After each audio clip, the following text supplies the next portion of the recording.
Good morning. Good morning. Good morning, everyone. We have made it to our Friday Eve. Even though it's Thursday, April 18th, 2024. Over here at News in Motion, we like to call our Thursdays our Friday Eve. We still give some headline news, but we like to be on the lighter side of things. We also have the segment that y'all know and love. We have Town Hall Thursday, and we have a guest with us today. Now, remember, with the rules of Town Hall Thursday, the moment y'all stop putting questions, putting comments in the chat, that's when the segment is over and we, take our little weekend break a little early. You know what I'm saying? But we still get the inspirational message too. We still get the inspirational message as well. If you're tuning in for the first time, we just want to say thank you for tuning in to News in Motion. News in Motion is a news media outlet with relevant commentary and call to action. We can be found on LinkedIn, YouTube, or any audio or podcast platforms. If you're joining here with us live at 7:25 a.m. Good morning to you. Or if you're catching the replay, we just want to say good evening, good afternoon. We don't really want to say good night because we don't want y'all falling asleep on us. But anyway, I see Miss Deborah Johnson tuning up in here through YouTube. Good morning to you. Good morning, Miss Adrian. Good morning, Miss Marion Jackson. And good morning to my mom Dukes. Miss Latrice Jones, who is saying, dropping the news emoji on y'all today. Good morning to you. For our audio and podcast listeners, keep your eyes on the road. And if you have a chance where you're stationary to put something in the chat for the Town Hall Thursday, please let us know that you're tuning into Town Hall Thursday. Like I said, we have a guest with us, so be sure that you are paying attention. Be sure that you ask the questions. Ask the important questions, connect the dots, grab your paper, grab your pen, grab a friend, and we'll be right back after this brief intro.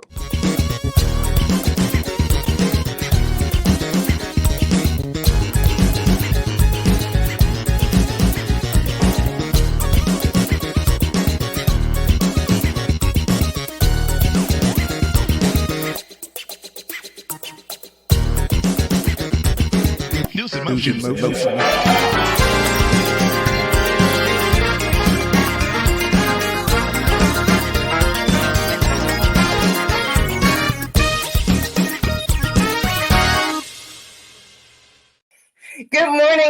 Good morning, y'all. Isaiah was jammed in the green room. He is straight up jammed, and I was dancing too. So I see you. Thank you. I'm gonna just call it. I was going to say thank you, Dr. Latrice Jones. Look, there you go. Wear the mantle, girl. Wear the mantle. I love your excitement in the chat. I see you, Dr. Jules Bryce. Good morning to you, Regina Shorts. And look, Davia just jumped in here as well. I'm going to call her Dr. too. So hey, wear the mantle, Dr. Dave. That sounds real good. Dr. Davia Williams Stevenson. So come on, y'all. Let's come on in here. Let's have a good time. This is Town Hall Thursday. As Isaiah has already set the rules, you know them by now, unless you are new. The moment you stop talking in the chat, it's over. We're just going to end the segment early. We have a guest with us today. Y'all know this guest very well, and I'm excited that he is joining us this morning. But before we get there, today is Thursday, April the 18th, 2024. Hey, what are y'all doing for Mom's Days? Don't wait till last minute. Don't wait. Deborah said I look fabulous. Thank you. There's something about freedom. That's all I'm going to say. There's something about freedom. But thank you so much for recognizing that. That always makes a person feel good. But y'all, don't wait till last minute for Mom's Day. Don't wait for that. There are still some spaces available for May the 4th. Hopefully you would join us if you are in Central Ohio or you just want to make the drive in from wherever you're coming from, or maybe you want to fly in if you got it like that. May the 4th from 1 to 3 at Kennedy Cakes. You have to RSVP though. RSVP at info.gail.lee@gmail.com. I believe the graphic is up on the News in Motion Facebook page, so you can check it out there. Latrice Jones said, woo, child, Dr. Latrice, that sounds beautiful on you, girl. Where and I see you, Sardinia, coming up in here. I see you. Y'all, we have a sponsor today. We have a sponsor, and you too can be a sponsor of one of these segments. The sponsor is Stocks and Stilettos. Black women are the fastest growing group of entrepreneurs in the U.S., but how many of them understand why it is essential for women to actually learn how to invest wisely? For Black women, especially, standing on business is more than just a hashtag. I say amen to that. With the Stocks and Stilettos Society, your return on investment is top priority. as many of you know, I went through that course. It was from August to December, and it was a phenomenal course. I gained so much. I am probably an investment stock options junkie at this point. I'm not a gambler. I'm a trader. There is a difference, and if you take the class, you'll learn all about that. Anyway, that's why our community and programs are more and more women are joining forces to make smart money moves by supporting each other with investments, insights, and accountability. Joining the Stocks and Stilettos Society is the financial and investment team you can stand on. You can learn more about Stocks and Stilettos by going to stocksandstilettos.co, and we'll get that in the chat momentarily, but that's stocksandstilettos.co. Or follow them on Facebook at Stocks and Stilettos. Again, y'all remember we had Cassandra Cummings join me about a couple months ago. She was also on my podcast. Great things. Just to have another opportunity, another stream of income is amazing. Now, if you are addicted to gambling, this ain't for you. But if you want to learn about stocks, if you want to learn about investments, and if you want to learn about options, I can stand here and say that's a class, especially for Black women. So just want to put that out there. And again, if you want to sponsor one of our segments, you can do that. Just email us at newsinmotionwithgail@gmail.com. Let me stop. Molly is really mad at me for doing that. If you want to email the Gail Dudley brand, go to Gail@GailDudley.com. I'm trying to learn how to say that now. Gail@GailDudley.com. And you just say, hey, I want to learn about becoming a sponsor. How can I sponsor one of your segments? Or you can also sponsor the Friday Rundown. I see you, Shirley Nicholson. Good morning. Good morning, Danielle. Good morning, Dr. Antoinette. And I see you, Kim Edmondson. I see y'all coming up in here. All right, y'all, we have town hall, so I want to get through a few things with the news, and then we're going to jump right to it. And it's gonna be fire. Y'all get this. I guess a billionaire can be a billionaire because they're constantly grifting off of other people. But if you ask me, and this is my show, I can say what I want to. Nobody's paying me to say certain things, so I'm gonna just say what I want to say. This is some straight up mob mentality. Seriously, it is. The Trump operation, this is coming from NBC News. Y'all, the Trump operation has asked Republicans, I can't believe this is happening, who used him for fundraising to share the money. If you say my name, say my name, say my name. If you say my name, if you say whatever, if you say Trump, if I support you, we need a 10%, 20% or more of that money to funnel to the Trump organization. Like what? Say what? How can you do this? Let me read this to y'all. It says Donald Trump's campaign operation is requesting that Republican candidates and groups who use him in fundraising asks share a portion of the funds raised. We need y'all's money. If you using my name, I guess the Bibles aren't selling, the gold shoes aren't selling, the cologne's not selling. Wherever else he's selling is not selling. So he needs some of your money. According to a memo. I can't believe this. Obtained by NBC News from a source who received it. The Trump's co-campaign managers, y'all remember his daughter-in-law is one of them too, right? Requested a split of a minimum of 5%. Minimum. We want a minimum of 5% of this money. And all of fundraising solicitations to the Trump National Committee, which is abbreviated JFC. This includes, but is not limited to sending to the House file prospective vendors for upcoming fundraising. What is happening here? And advertising. The memo also added any split that is higher than 5% will be seen favorably by the RNC and President Trump's campaign and is routinely reported to the highest levels of leadership within both organizations. Boom, say what? This is what they're doing. If this isn't a joke, I don't know what is. What's up, Lori?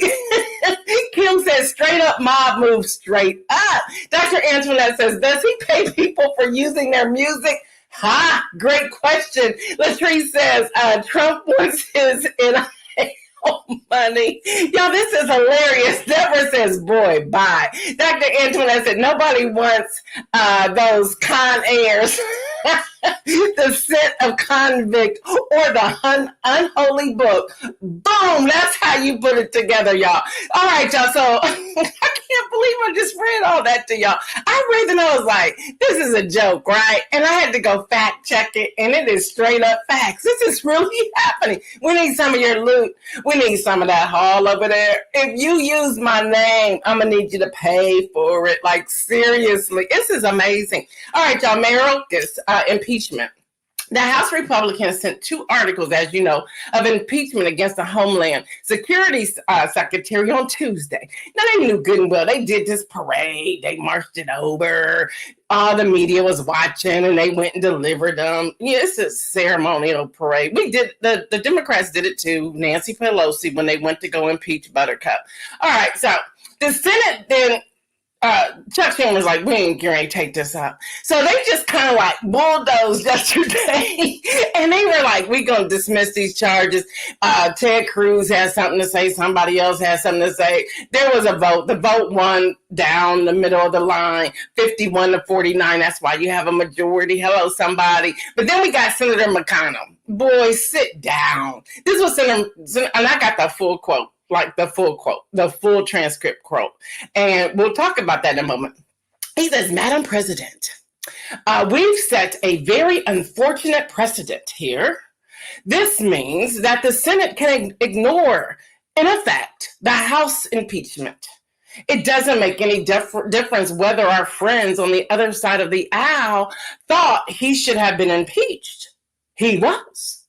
And by doing what we just did, we have, in effect, ignored the directions of the House, which were to have a trial. Now, he has a deeper voice in mind, but okay.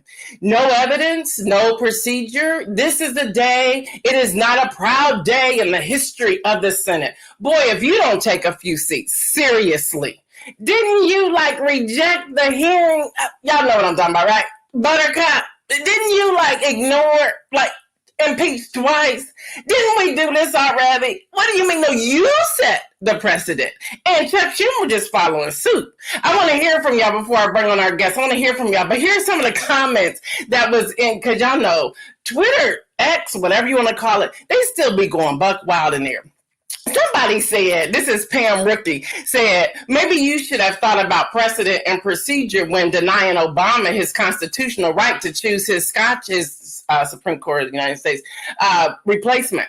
Instead, your response was, and I quote, elections have consequences. You, sir, made a mockery of our constitutional democracy, have several seats. Yes, Pam Rookie, yes.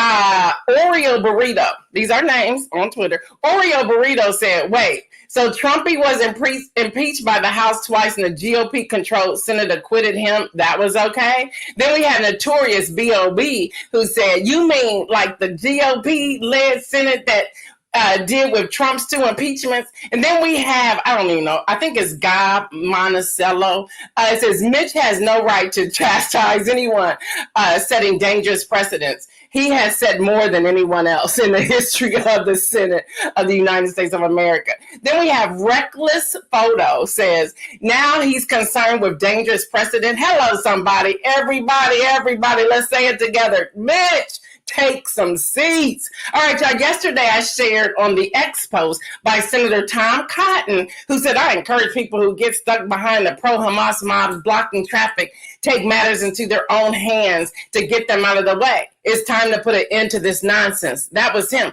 Well, yesterday I learned, hello, somebody. Y'all, Carrie Lake is gone all the way full throttle here. She says this is a Republican Senate candidate.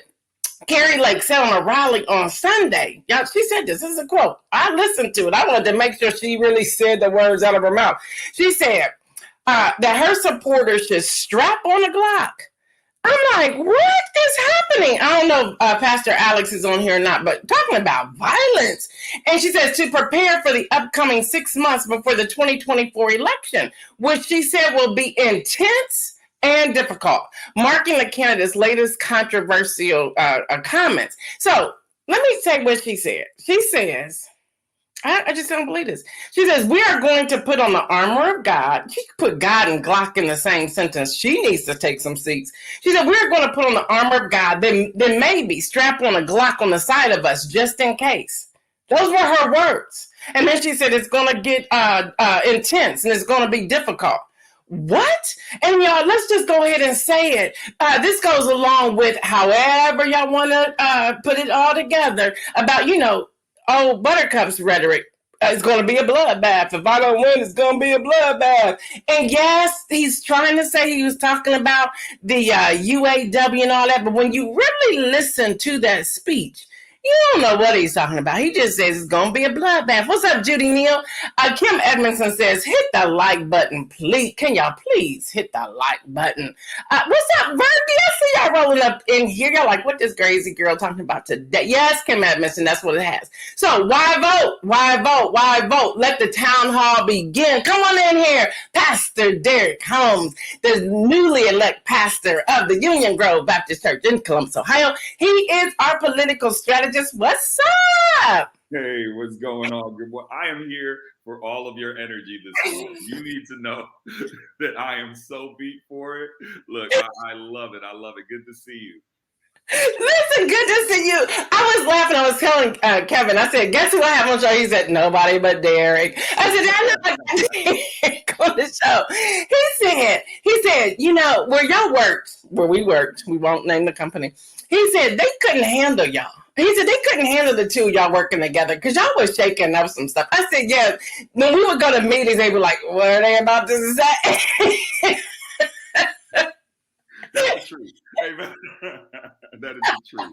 It is so true. I'll never forget the Souls to the Polls, where we had pizza, we had people voting, we had people registering, we were shaking it up. And I'll never forget House Rep Joyce Beatty was like, I'm hanging out with them. So we were just hanging out. Even the mayor had to go, what's going on over there with those two? So anyway, it's so good to have you here today. It's so good. It's so good. It's so good. Pastor Alex said, what does that really mean? Look, we don't know what none of that means. I think they're here for a fight or something. Marian says, perverting the word of God to fit their narrative is extremely dangerous. I agree with that. So I want to jump in. Listen, Derek, we've been talking about Black maternal health, pregnant women who are in danger half the time giving birth because of how they're being treated. We have student loans. We have a lot of people who are getting the loan forgiveness, but we have a lot of our Black brothers and sisters who are not. We have wars. We now have domestic wars, it seems like. Come on, strap on a Glock? Like, really? And then Tom Cotton just take matters into your own hands? This isn't something we've made up. These are things that they posted and they said. We have the Supreme Court now thinking about, well, should we let these 300 people go free? I did a reel yesterday and I've gotten a lot of support from my reel because I kind of didn't have any filters when I did it. I said, if this happens, they let all them out of jail. They need to let every Black man out of jail. I don't care what I said, and yes, I said that. So I've gotten a lot of support from that. We have book bans. Had you seen the number of book bans in the past, just even the last quarter? We can go on and on and on. So I want us to jump in. Community, get ready to comment, make your comments, make your questions, whatever. But I'm going to throw it over to you, Pastor Holmes, and I want to ask this question. The importance of, I don't think we understand. I'm not just talking our community. I don't think we understand the importance of voting in this election. Actually, this election is more important than 2016 and 2020 because we have a whole new narrative that's happening. But we have a lot of people who are saying, I'm just either not going to vote, or they're like, I'm going to just write in myself, or I'm going to write in Donald Duck, or I'm going to write in just whatever they want to. And they're not taking this serious. Now, I believe that everyone should have, they have their right to vote and they can vote however they want to. But in addition to that, I don't think people understand the seriousness about what is about to take place and the ramifications afterwards. And I'm going to go as far as to say the ramifications of either of the two that are up here currently, because we don't know. So I'm going to let you jump in, say what you want to say. Let's get people, whatever. I'm going to just turn it over. Go for it. Well, First, I love News in Motion, and thank you so much for having me. It is always a privilege. To everybody in the chat, it's just good to see folks. Peace to y'all. Good to see you, family. So let's jump right in. I think the backdrop for all of this, and maybe where we can take off in conversation, is in a certain truth. And germane to everything that you just said, we should just own that America as a whole is in trouble. Yeah. I don't, it doesn't matter what side of the aisle you sit on. It doesn't matter what your experience in this country has been. Listen, you need to know that this country is in trouble. Look, I get it. We're in a moment where people try to put the gospel with Glocks, right? I mean, listen, we should just be clear. All of this foolishness, whether it's Trump, who, by the way, needs money. Hashtag Trump is broke. Listen, we should be very clear. Don't let no one tell you otherwise. Listen, hashtag Trump is broke. All of this is around this man getting his money because he's got some legal stuff. And be clear, New York is not playing. Look, every time he try to get a continuance, every time he try to dismiss, they're like, no, you're coming to court. And listen, I know all of you are highfalutin folk. Listen, I know a thing or two about the system. I know the thing or two about what it is when you're about to go to jail and how you got to make sure that your money is right because you know you're about to get sent up. Listen, all of this sounds exactly like people I know who know that they might really catch a bid, so they trying to get all their money together. Hashtag Trump is broke. But I digress. Listen, America is in danger. And I mean this very seriously. We are living under the largest empire since the one that killed Jesus. I believe that. And that empire folded in on itself. It wasn't another empire that took it over. It was civil unrest that resulted in that empire crumbling. And if you look historically and compare that empire to where this empire is, we are very much in the same place. And so one of the ways, if we are going to, and I mean I'm talking about the community that I care the most about, we don't have the luxury of not voting. And there are a couple reasons why. By the way, I love the vote cup. Don't look, mine is the look. You're not, listen, you're not. We didn't coordinate this either. Look, we're not doing that. Just sit around and wait for stuff to happen. Listen, you said it just a moment ago. One of the reasons why we need to vote is because elections have outcomes. The truth is that whether you vote, whether you don't vote, there is an outcome, right? We have to be clear that when we don't vote, what that means is it shortens the demos. So there are major decisions that are made by a small amount of people. So when we don't vote, we limit our power. When things are selected and we are absent, when our vote isn't at the table, right, then those decisions end up affecting us. And I love my people, and I love everybody for that matter, but it is a troublesome thing to not vote, to not participate, to not politically engage, to not deploy your power, and then get mad because because something happened to you because you didn't vote, right? So one of the reasons why it's important to vote is because elections really do have outcomes. Listen, I get it.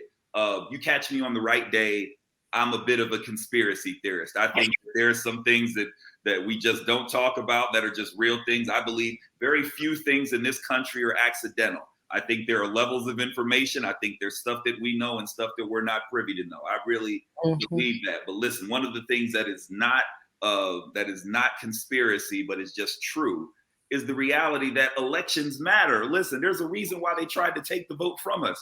There's a reason why they try to keep you from the polls. There's a reason why you used to have to pay to be able to vote. There's a reason why, because elections matter. It is one of the apparatus that is used to oppress us. And the way that we dismantle things is by turning it on its head and participating in the best sense of what it means to be a democracy. So I think it matters. But I think it has to start with that.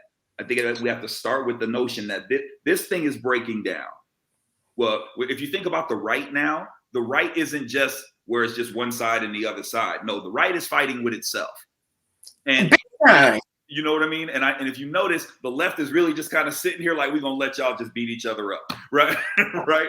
Because now you have the right and the people that are right but left leaning, and then the right that are kind of the extreme right who have a problem with the centrist right, right? So the truth is, this is folding on itself. We don't have the luxury of playing around. We have to really make sure we show up at the poll. The other reason why I think it's important is because the hood deserves our vote. Listen, the reality is that we are in a capitalist democracy. The way that this system is set up, there are people at the top, there are people at the bottom, the working class, the poor, the least of these, what it says in my tradition, those are at the bottom of that thing. And when we don't vote, the truth is, when we don't vote, the people that are most affected are the people that we say we care about. The people that are most affected are the people who are at the bottom of it. Yeah, and I want to jump. Thank you for that. When you were talking about how the left is sitting back, letting the right do whatever they're going to do, I'm thinking about Marjorie Taylor Greene, and then how Jim Jordan and others are now coming out to support her to get rid of the current speaker. Now, I have to say I like him. He's like, I ain't resigning. He's like, I'm going to put me out. And that was basically his press conference. Like, I'm not going anywhere. And he's like, we got a job to do. We need to work. We need to get these things done. So I'm like, okay, now you're trying to make a little bit of sense. Okay. But yet we are going into, because they're saying they're bringing a vote to the floor, I guess early next week. We're going into a possible, how many weeks was it the last time where there's not a speaker? And in the most important time of the year, like leading up to the 2024 general election. So you have to step back for a moment and say, okay, so who voted for Kevin McCarthy, even to get into the House? And then he wanted the job so bad, he changed the rules. He allowed them to change the rules where it takes one person to unseat the speaker, put the vote on the floor, right? So then they vote, or they split. Remember, he came out the haystack, out of nowhere. What are we doing? And I don't think that we as a people understand the dot connections. You know what I'm saying? Like, we don't understand. Well, books are being banned because of X, or this is happening in court because of Y, or this is happening because of B. We're not connecting the dots. We're on this popularity contest, or we're on this, my bank account looks good, so I'm going to vote this person. Not understanding what comes with that. Does that make sense? And come on, y'all. Y'all know the town hall. If you don't chat with us, we end it soon. So speak to that, because I don't think people understand the disconnect. And before you say that, I'm sorry. I was speaking to a young Black man about voting, and they're not a registered voter. And I'm sitting there trying to understand. But what I learned was they're so not into, they totally disconnect from news. They're totally not reading this type of information because they're done with it. They're over it. They're overwhelmed with it. They think it's just a mess, and they don't like being treated a certain way. But I responded, but you're going to continue to be treated this way because you're not voting, because you're not paying attention. You're not thinking about this. You have a sister. If your sister is in trouble, these things can happen. And the person, I could tell they went from a posture of not listening to where they were now all the way in listening. But it took some, me, I don't have any filters. I just kept going. Like, I wasn't going to quit. And they're like, oh, well, can you send me the information? I can send you the information right now. Like, here, register to vote.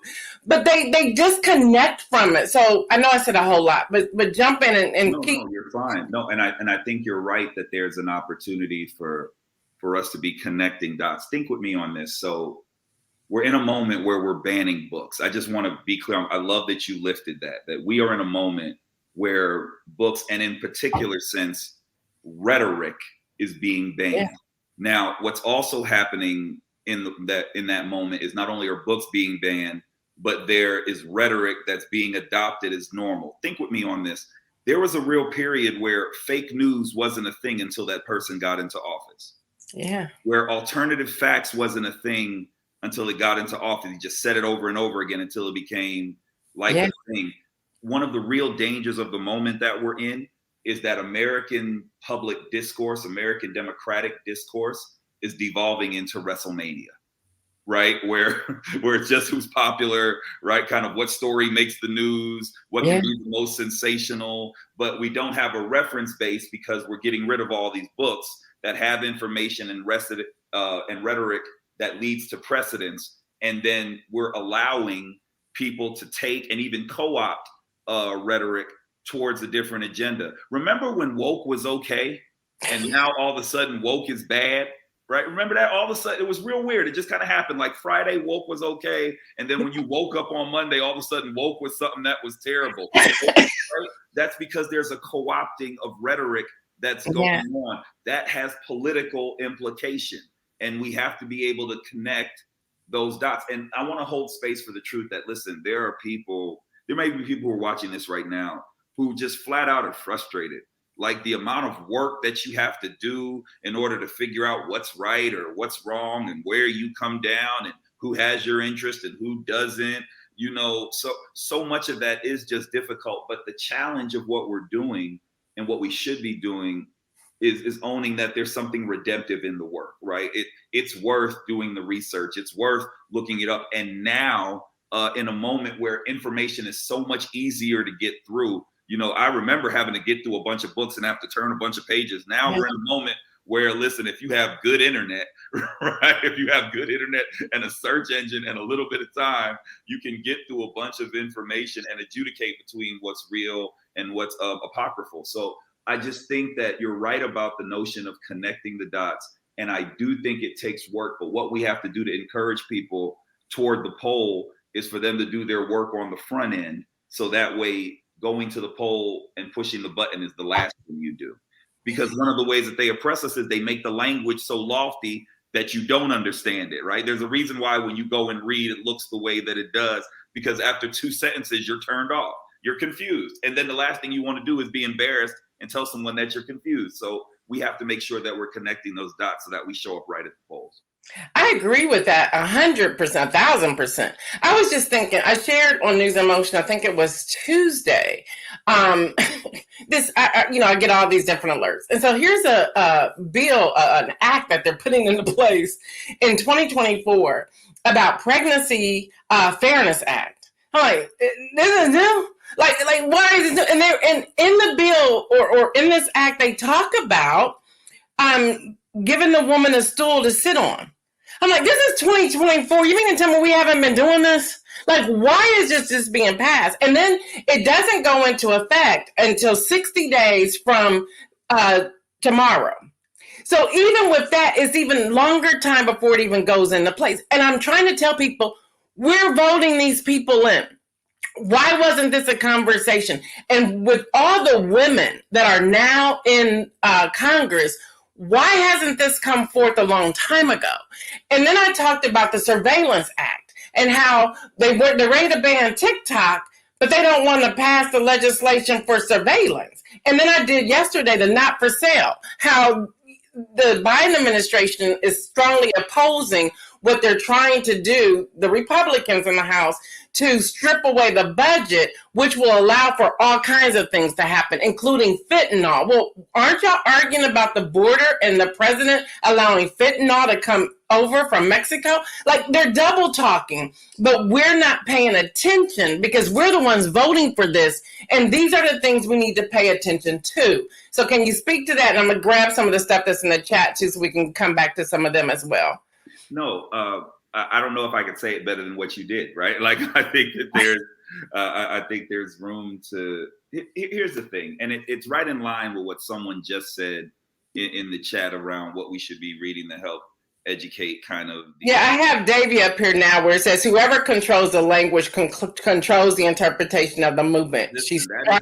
That's the truth, right? And Kim says young people can't connect the dots because the crazy rhetoric is all they're hearing. But here's the thing, Gail, right? We have to realize our own power, right? Yeah.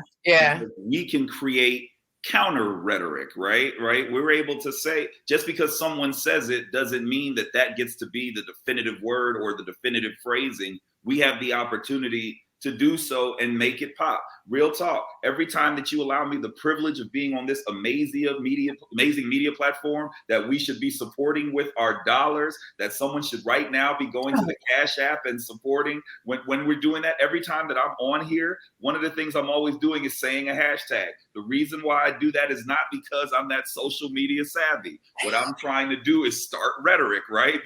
And I want it to pop. Listen, when I say that man is broke, I want it to spread like wildfire, because one of the ways that we navigate our movement is controlling rhetoric, right? We get to dictate the language that happens. And when we allow other people to do it, what that's a signifier of is us not realizing our own power. Now, listen, I'm not saying that to castigate our people, right? I think there's a healthy way to give a compassionate critique, right?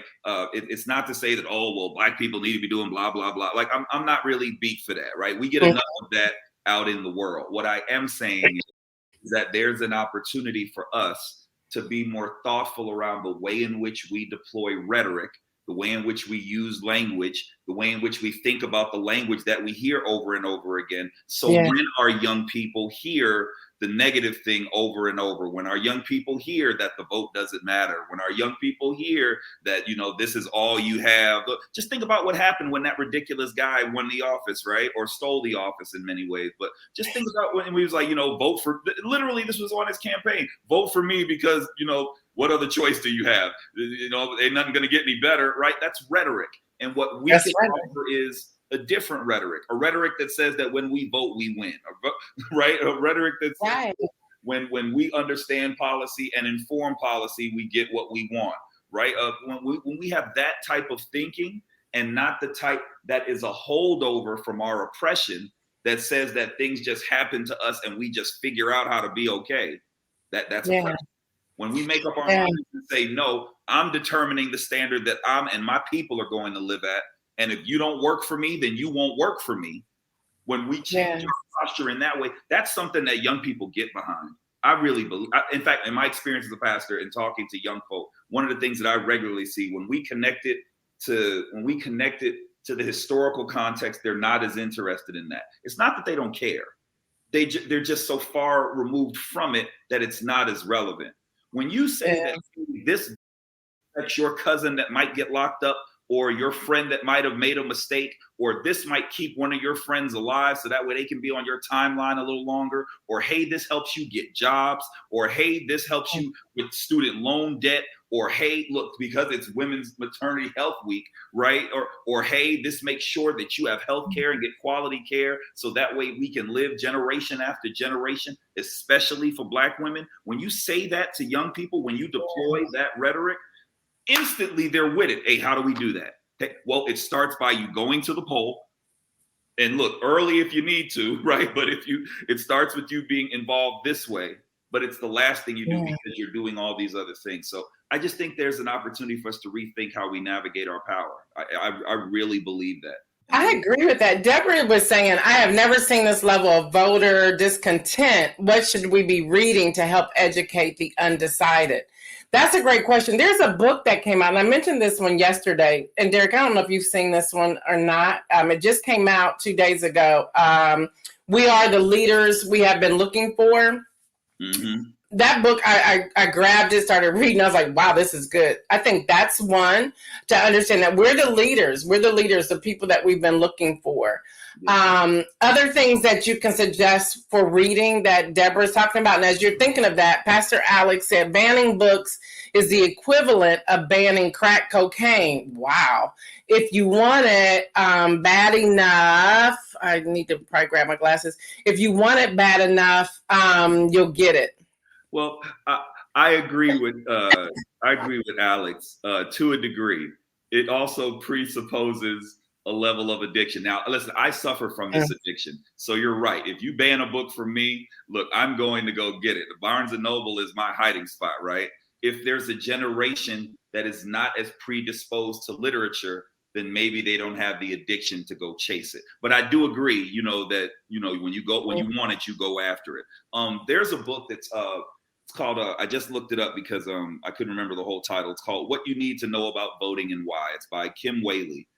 She's a law professor. I really enjoyed this book. The book that you were talking about, that's Eddie Glaud's new book, yeah? Eddie Glaude Jr. Yeah, that's Dr. Glaud's new book. And by the way, just he might see this. He is absolutely one of the foremost public intellectuals of my time. Yeah. Dr. Glaude is all right with me. In our tradition specifically, Dr. Cornel West has a book called Black Prophetic Fire. And the reason why I would offer that book in the context of what we're talking about around voting is because in our tradition, there has historically been this fire and this urgency around political engagement, right? We've always kind of been a left of center project. We've never been comfortable kind of with the system or just riding with what the system does and making it okay. We come out of a rich tradition that holds the apparatus accountable in the name of, better for our people. I think Black Prophetic Fire is a good book. Dr. Warnock's book, Make a Way Out of No Way, is really good too. Because again, I think we're just in a moment where we can have the political discourse, and I think we should, talking about things that happen on Capitol Hill. We should be talking about the ways in which ridiculousness is rapidly becoming acceptable. We should be talking about how the State of the Union can happen, and then someone else can give their own State of the Union who's not the president, right? Like we should be talking about why that happens, and we should be talking about why people are okay with that, and we should definitely be talking about how much money people give to make sure that they get that amount of time to try to undo what the commander-in-chief says, and how come that's not illegal. We should absolutely be talking about all of that. And speaking of that, and y'all know this is we here now, so we'll let y'all go in a minute. But if you gotta go, we got it. And by the way, we're gonna have those books that he mentioned, as along with the other book I mentioned, and along with Inspired, a Call to Action by Gail Dudley, in this Friday's rundown. So make sure you are a subscriber to the Friday rundown. We'll put that information in there so you can have it. You can go to gaildudley.com to get that. But Pastor Holmes, what you're speaking of, I'm going to go back, and I know this is old school, but I'm going to go back to when we would have Sunday dinner together, not just with my mom and dad and siblings, but with my grandparents and with my aunties. I mean, everybody would come to the house. Dinner was cooked on Saturday. And I know times have changed. I know things are different. We would have family reunions where we would have these kind of conversations. We would talk about what used to happen and where we are today, and yes, how things are better, but you still cannot go to sleep because that's how things change. You have to make sure you are reading. You have to make sure you are in the know. You have to read beyond what you are immediately interested in. And today, we're not doing that. We won't even, and COVID didn't make it any better for us, but we won't even get together with our girlfriends and have a conversation, which a couple weeks ago, I was able to do that from a girlfriend's birthday. There was like maybe 10 of us at a spot. And we talked about elder care and investments and book writing and government and the World Health Association and so much more. And that was so beneficial. And every woman around that table said they learned something. But we need more of those things. We need to be talking to our young people and having these conversations. What would you suggest we implement to get there? And as you're saying that, I know we're running out of time per se. I'm going to pop up some other comments. Isaiah's in it. Pop up some other comments. But speak to that to encourage us that let's be intentional about doing some of these things. Well, I think, real quick, and I want to answer that and I want to move. Alex put in the chat, and he put a restatement of the thing he said, and that thing I absolutely agree with. That it's a smoke and mirrors distraction to censor truth, and truth is available. That I am in 300% agreement with. Look, that is fire, and he's absolutely right. Okay, so wait a minute, before you do that, let me read this for those who are driving. Banning books is a smoke and mirrors distraction and a power move to censor truth. However, truth is always available to those who seek it. Thank you, Pastor Alex. Absolutely, because again, we're in a moment where where it is so simple to move through information rapidly. In fact, now that's a gift and a curse, right? Look, I'm a pastor. I pastor every single day. And by the grace of God, I didn't just wake up with knowing everything. Listen, I've been in some books. I stay reading. I get concerned if I'm not reading something. We are in a moment where there are some of my colleagues, right, who are digital disciples, right? Where all they got to do is get some Google and they feel like they know everything. Listen. And that's not good. Right. And listen, don't, just as a side commercial, do not confuse your Google search with my theological degree. Anyway, but what I'm saying is that. No, did you stay right there for a moment? Because some people in that Google search and AI is sending all types of disinformation and misinformation on purpose. So you may be reading your Google search and it could be incorrect information. So speak on that, brother. Speak on that. No, I'm with you. And so what has to happen is, when we have to be discerning, but that doesn't mean that we can't move through information. What we're really talking about is nuance. And it's one of the other things that has died out as a result of what's going on under the empire, right? It doesn't have to be either Coke or Pepsi or left or right or donkey or elephant or moderate or conservative, right? There can actually be nuance in that. And so what I really think inspires and encourages our young people to what Brother Alex was saying is that we have to stoke the desire for that, and we have to own that we can do more than one thing at one time, right? Right? We're gifted enough. We can actually do that. And the way in which that we navigate this moment is we can't rely on the things that weren't created for us. We have to realize that we can be creating our own platform. We can create our own silos of information. We can create networks where we're sitting and having conversations just like this, right?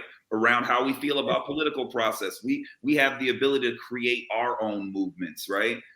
It's not the case, and this leads into what I was going to say in just a little bit, but it's not the case that these other things existed and they were just waiting on us and then we just grabbed hold of them and then the civil rights movement happened. No, there were people who had less than what we have right now, by the way, who just created what was needed in a moment. So that way we would be all right years down the road. And so the question for me, for every person who becomes dispassionate, for those who like me get frustrated, right? You know, in all of that, what are we creating? What's the grassroots organization that we're creating? Right. And that's not to diss anything that's already in place. That's not to diss longstanding organizations. I'm a member of a couple of longstanding organizations, right, that for literally 100 years have been working towards the rights of other folk. I'm not dismissing that. But I am saying that if that happened 100 years ago, what are we creating right now? What's the youth movement right now? What's the thing that pushes to the polls right now? Don't worry about the capital, right? You know, just build the thing. The resources will come, right? The resources and the help will come. I think that our destiny is actually waiting on us. I really believe that we have to be the leaders that we need, that we have to be the political strategists that we need. No one can tell us more about our community or our need better than us. We just have to have the courage and the audacity. And in my tradition, I would argue the God behind us in order to go ahead and just build those type of things. And that's the work of revolution. And if I had more time, I would tell you that we have become so complicit in this work that we have become scared of being revolutionary. And every single vote is a revolutionary act. It's saying that I dare to speak in the middle of everything that's being said.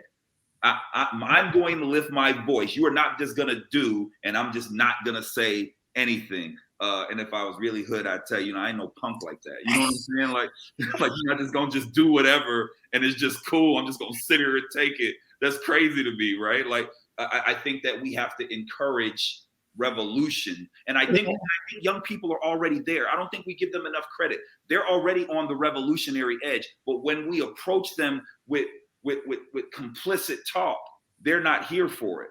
When you talk to young people about dismantling, when you talk to young people about revolution, when you talk to young people about change, not participation, when you talk to them about change, they're with that all day. What they're not with is business as usual. So we can't get business as usual and then expect them to be revolutionary. We have to go ahead and put our big underclothes on and go ahead and adopt the revolution. And by the way, Jesus was a revolutionary too. Oh, so much so. It's so interesting. And I know y'all, Derek's going to give us the inspirational message, but before we get there, it's so interesting that my husband and my children and any of my family members, the moment someone around me starts talking politics, they're like, oh, they're like telling me, like, can you will it in? Nope, I'm going all in. I'm taking a stand. Black Power, let's go.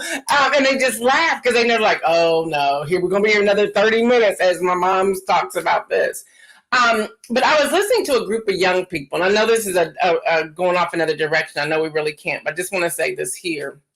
First off, for those of you who've been hanging out with us, and I know it's longer today, thank you for your support. Thank you for your cash apps. Thank you for signing up for the Friday Rundown newsletter, which is free. Thank you for reviewing the book, Inspire a Call to Action. If you have not done the review, please go to Amazon. You don't have to purchase it from Amazon and leave a review. Just thank you for hanging out with us. We really do appreciate it. I'm going to get on your nerves with voting. These are conversations we need to have continuously. And if this isn't the platform for you, I totally understand. But hopefully you'll keep coming back, or you'll send other people after you have obtained the information you want somebody else to know. That's cool. So we just want to say thank you there. But Derek, before you go to the inspirational message, I do want to lift up in several conversations I've had with millennials, when I'm talking anywhere from like age 27 to 41, 42. Okay. They are starting to pay more and more attention to the presidential candidate, Cornel West. And they're talking about their reasons why. And even when, because I raised the question, like, okay, that's probably not going to happen. So what's your alternative? And they're like, we don't have an alternative. This is where we're going. This is what we're sticking with. And we don't care if it splits the votes. We don't care. They're not looking at anything else. And again, you should vote the way your heart desires to vote after you've done your research. I believe that 100%. But I'm listening to some of the things that they're saying. And it goes back to what you just said. They're like, well, let's change this. Why are we still operating in this old system? Why is it that these people can get off on charges? And a lot of them are talking about Donald J. Trump and saying, if we would have done that, even a fraction of this, we would be in the jail. We wouldn't be having a conversation or nothing. If Barack Obama would have done any of these things, if he would have been married more than once, if he, whatever, if he had a child out of wedlock, he would have never been in office. They would have shut him down. Someone brought up the point where his pastor out of Chicago, Jeremiah Wright, they said that was a big deal. Why? And why are we not looking at this other person in the like of Donald J. Trump, and we're not dealing with it? So they're turning to a Cornel West. I know people who are turning to a Robert Kennedy. It makes no sense to me, but they're looking, they're begging, they're thriving, they're hungry for something new. And I don't know. I have no idea what November is going to look like. I don't know. I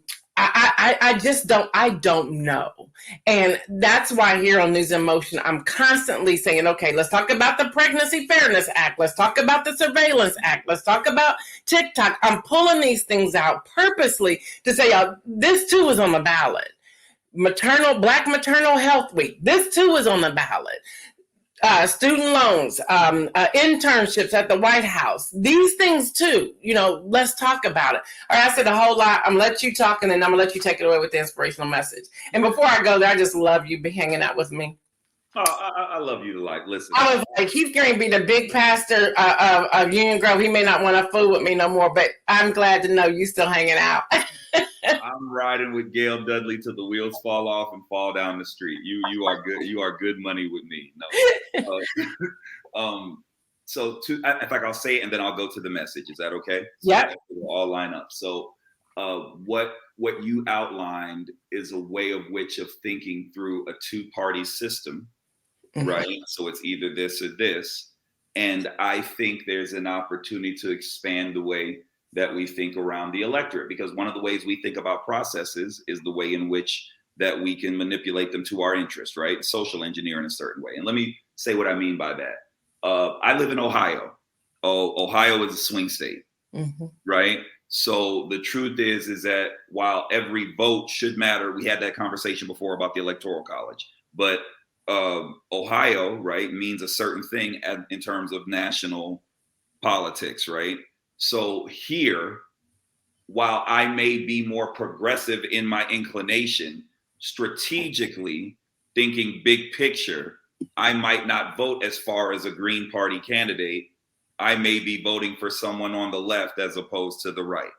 If I live in Alabama, where no matter what happens, they're decidedly going to be red, right? No matter what, right? No matter what you do, no matter the level of organizing, there's just a certain base that is rooted and established there, and a certain way of thinking, a certain politic that plays out in that way, where no matter what, they're just going to be red.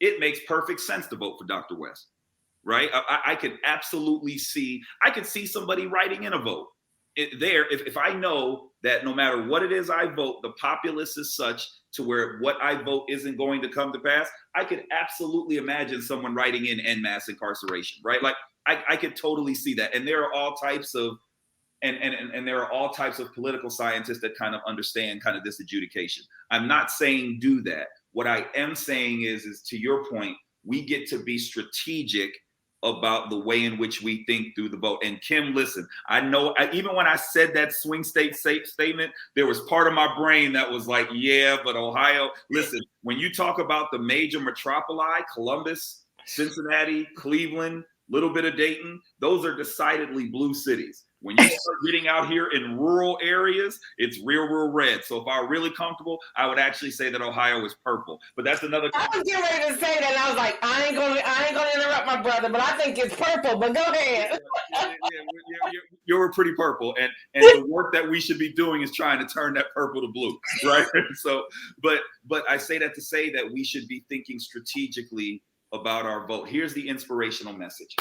If you haven't been to Bible study anytime soon and you get bored, you should go to the middle of your Bible in the book of Proverbs and look at the 11th proverb and just the 14th verse. It has something there that is fascinating to me. In Proverbs 11 and 14, it says, "For lack of guidance, a nation falls, but victory is won through many advisors." The reason why this is such a fascinating text for me is because while we don't definitively know who wrote it, we know that it is written in the reality of a pre-modern theocracy, meaning that there's a government in place and there's a leader at the top. They have a king, right? They have a monarchy that's in rule, but they're not a democracy, and also they have a nation. So don't miss it. There's a nation that's in place. They have a leader at the top, but then someone had the courage to write, "For lack of guidance, a nation falls." I don't know. Maybe they were writing about David, who was a king but had a wandering eye. Sounds like a Trump I know. Or maybe they were writing about a Solomon, right, who was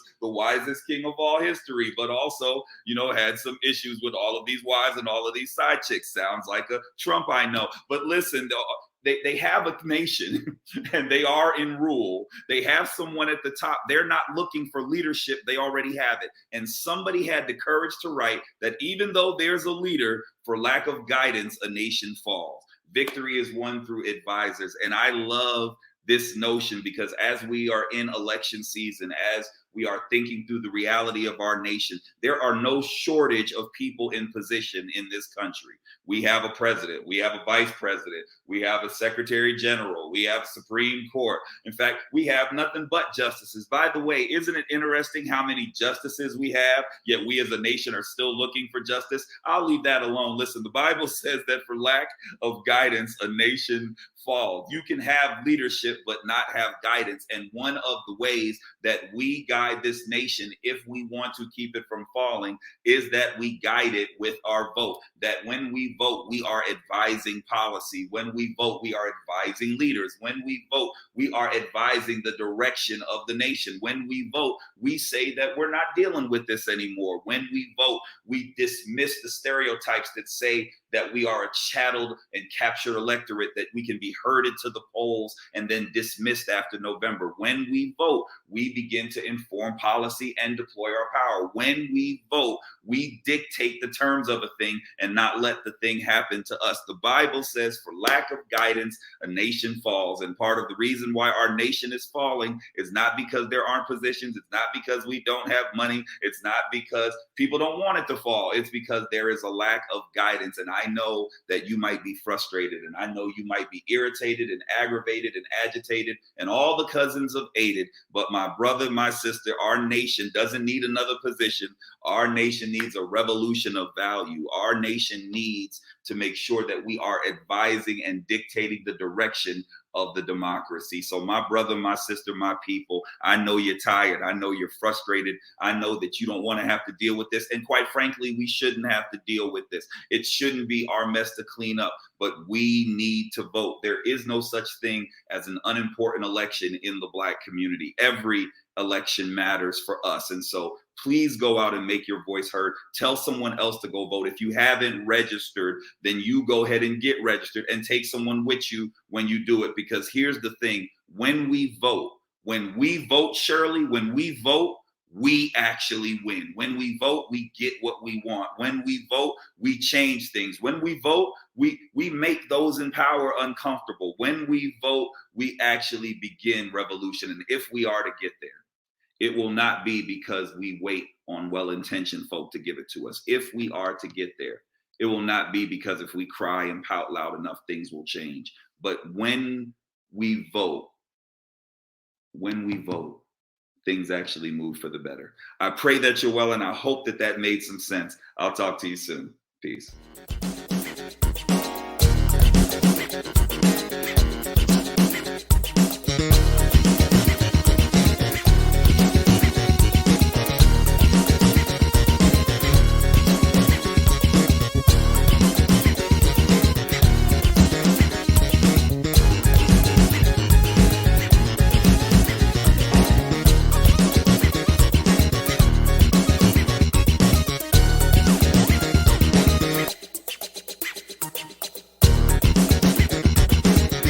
Motion.